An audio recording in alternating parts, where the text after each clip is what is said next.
The only thing that we're interested in is putting money in your wallet. If you want to bet the fights, if you want to have a little bit of action, you are in the right place. With my partner, Ian Parker, I am Brett Okamoto. We're ready to rock between our parlays, our props, our straight picks. It's time to make money. Let's go. Last pay-per-view of 2024. We are back in Las Vegas, Nevada for UFC 310. Alexandre Pantoja taking on the newcomer Kai Asakura. We've also got a 5-round co-main event. Shavkat Rakhmonov, Ian Machado Gary. 1-0 must go, I think, is what they say about two undefeated guys taking on each other in the co-main event. Hello, everybody. I am Brett Okamoto alongside Ian Parker and Chael Sonnen joining us for at least the first part of UFC Best Bets. Chael, we talk about fights with you every single month, and we are back here again in December for the last one. What do you got to say about the final pay-per-view of UFC of 2020. I'm going to piggyback you with somebody's must go. That works in everything, every sport. It doesn't matter if it's hockey or tennis. It doesn't matter if it's high school or college or the pros. Dana White's never done it. That's not because he's too sophisticated to say somebody's must go. That marketing works every time. It's because he's never been in a spot where two guys have fought 5 men combined and have never been beat. That doesn't happen in MMA. You don't have stories like Rakhmonov in MMA. 19 men, 19 wins. Guys, let me give you one more stat nobody talks about on him. He's never lost a round. I think that might be more impressive than the finish streak, but then you've got Ian Gary. He has lost rounds. He has lost moments, but not enough accumulatively to take an entire fight from him.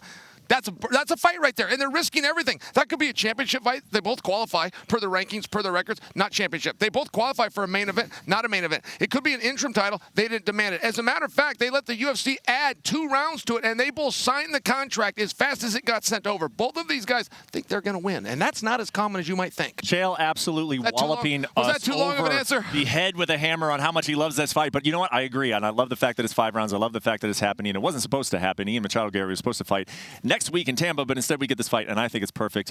Like you said, Dana White doesn't usually do this, and I think it's because he likes to have the undefeated title challenger rise, so you don't meet him beforehand. They are doing so here at 170 pounds. Before we get to talking about this from a gambling perspective, let's let Ian Parker talk, and let's let him talk about Ian. how he did at UFC Fight Night in Macau last week. How did we do at the window at UFC Fight Night? I'm glad to be on here this week. I love this show. we went 4-1 last week. I crushed China. We went to win in over 2.5 rounds. Petr Yan. Yan on money line. I was asking you, Tabitha Ricci fans, keep betting her. So we got a better line. We did just that. Muslim Salikov, crush it, easy there. Sahona Choi, that one threw me off. I was confident there. We didn't hit that, but last but not least, Mota Mashit over 1.5 rounds. Went 2-0 in our props. We just missed on the parlay, but we absolutely crushed it. And I hate to burst both your bubbles, but if there's a draw, then there's no 0 that's going to go or a no contest. So I hope for Chael's excitement that doesn't happen, but I'm so pumped for this card. Yep, fantastic job last week. Let's keep it going. We'll start off with this main card. UFC 310 is available on ESPN Plus. You can actually get it for $10 off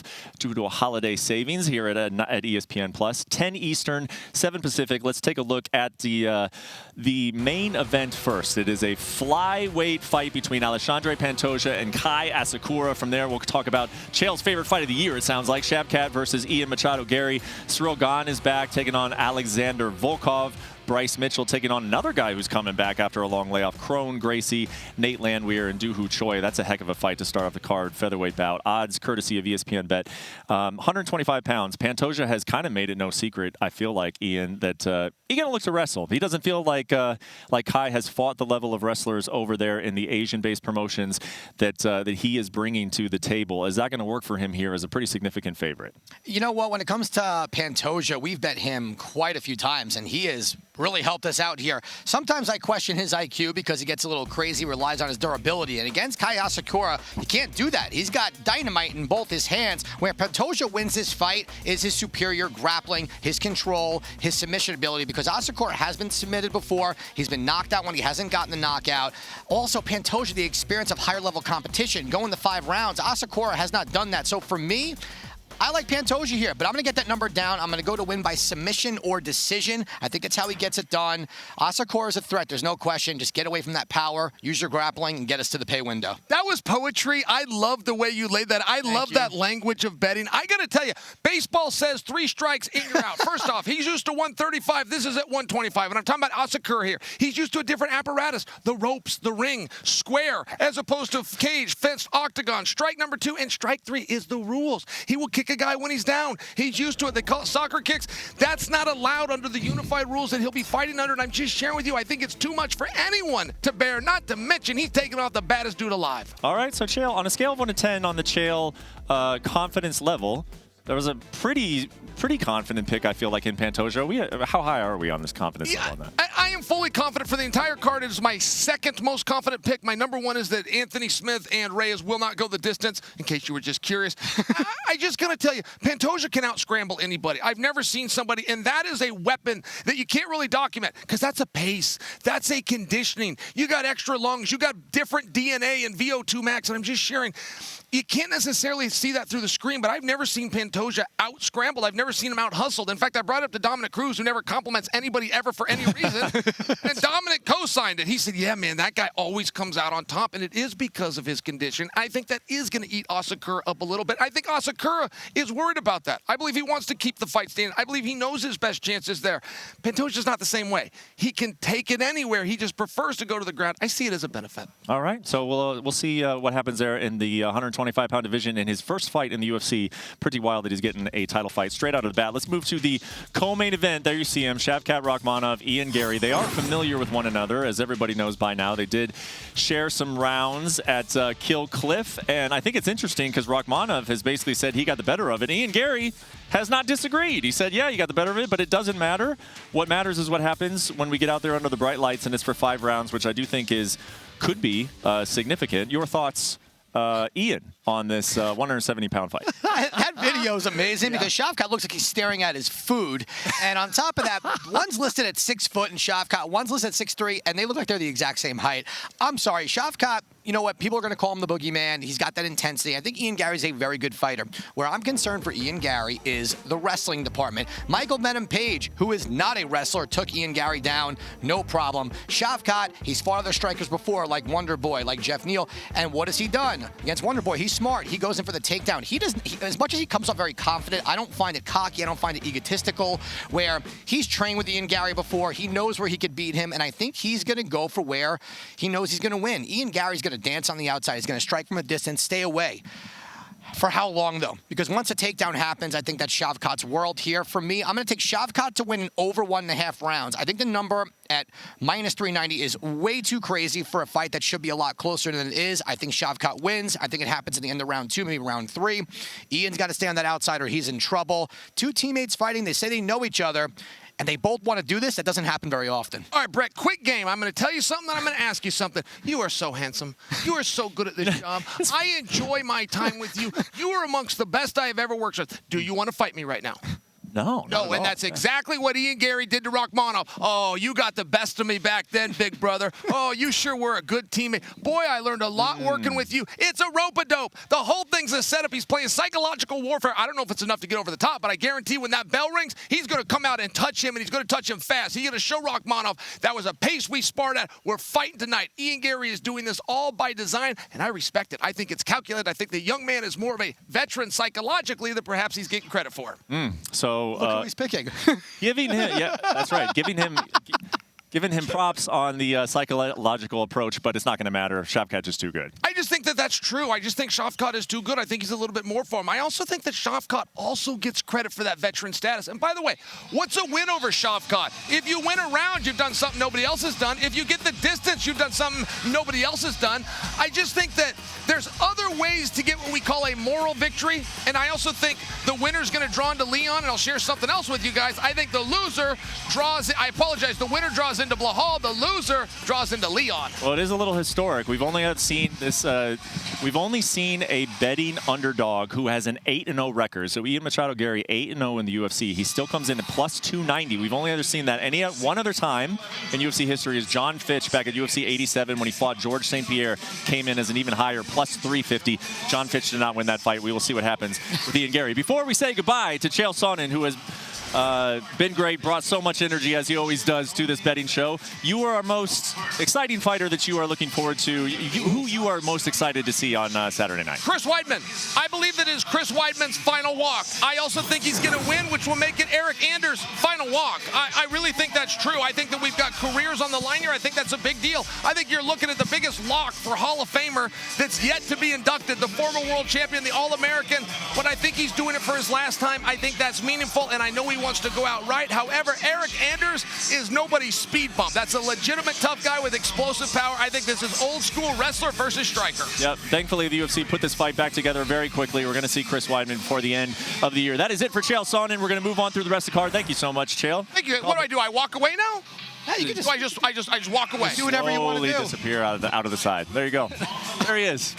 Chael Sonnen, as only Chael Sonnen can join a show. Let's move on through the rest of this main card. Ian, Cyril Gane taking on Alexandre Volkov. Volkov is a plus 290 underdog here. Any interest in taking the Russian, or you like Gane? You know what? I'm going to take Volkov here. He looked fantastic against Pavlich. We haven't seen Gane in a little bit, and I think that these numbers speak volumes. You know what I'm going to do? My long shot prop of the night, give me Volkov to land one takedown in round 1 at plus 1,000. Okay.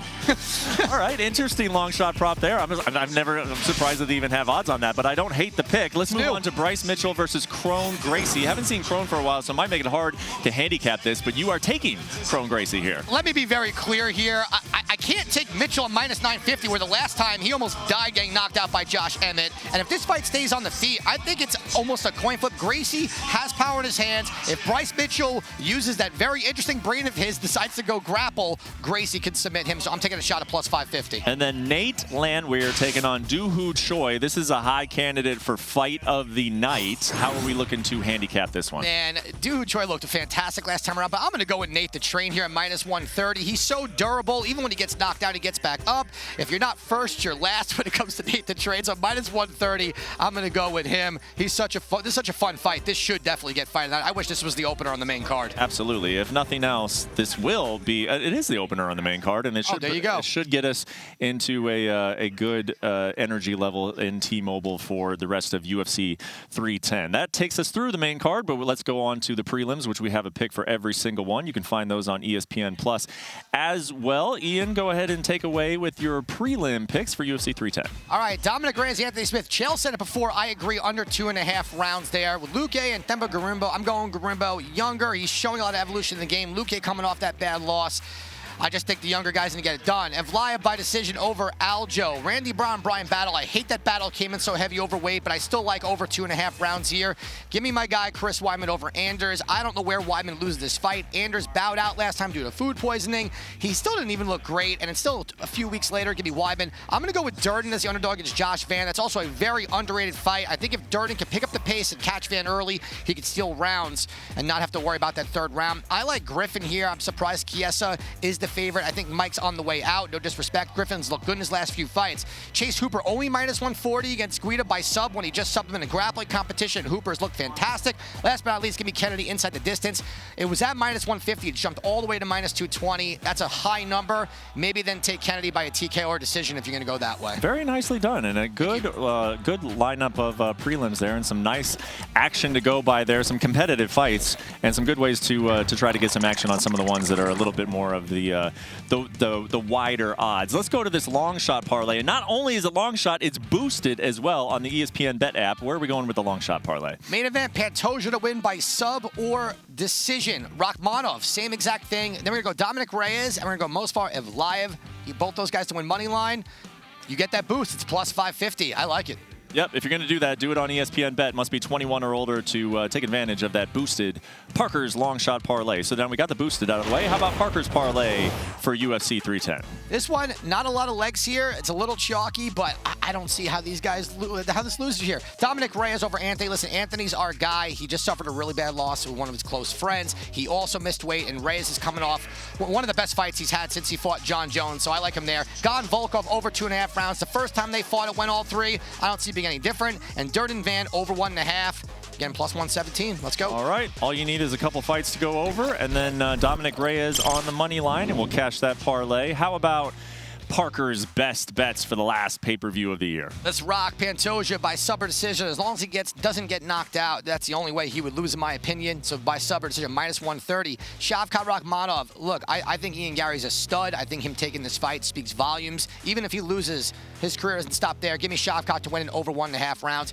Give me Garimbo over Luque. Battle and Brown over 2.5 rounds. Chris Weidman, I liked him last time at plus money. I still like him now. No reason not to. Anders getting sick that day. It's only been a few weeks later in the fight, 10 pounds up. He still had to cut a little bit. Give me Weidman. And give me Griffin. He was the underdog here. Now it's at even. He's looked great. I think Chiesa can only grapple if he wins this fight. I think he's on the way out, respectfully. You know, he's done everything he's had to do in his career. I like Max Griffin. I like the breakdowns. I like the breakdowns. Coming off the momentum of UFC Macau, where we did very, very well. The 2 props. Only lost one of our best bets. We're going to finish out the year strong here at T-Mobile. Don't forget, holiday season, you can get this one for $10 off on ESPN Plus. UFC 310, very interested to see how this goes in the flyweight division. Alexandre Pantoja has had a great year. Can he finish it off at UFC 310? And then, of course, Shavkat Rakhmonov, Ian Gary. Not the fight that we expected to see, but the winner will get a title shot next year. Who will it be? We will find out here in Las Vegas. Thank you for watching UFC Best Bets. One more show before the end of the year. We'll see you next week for UFC Tampa. Take care until then.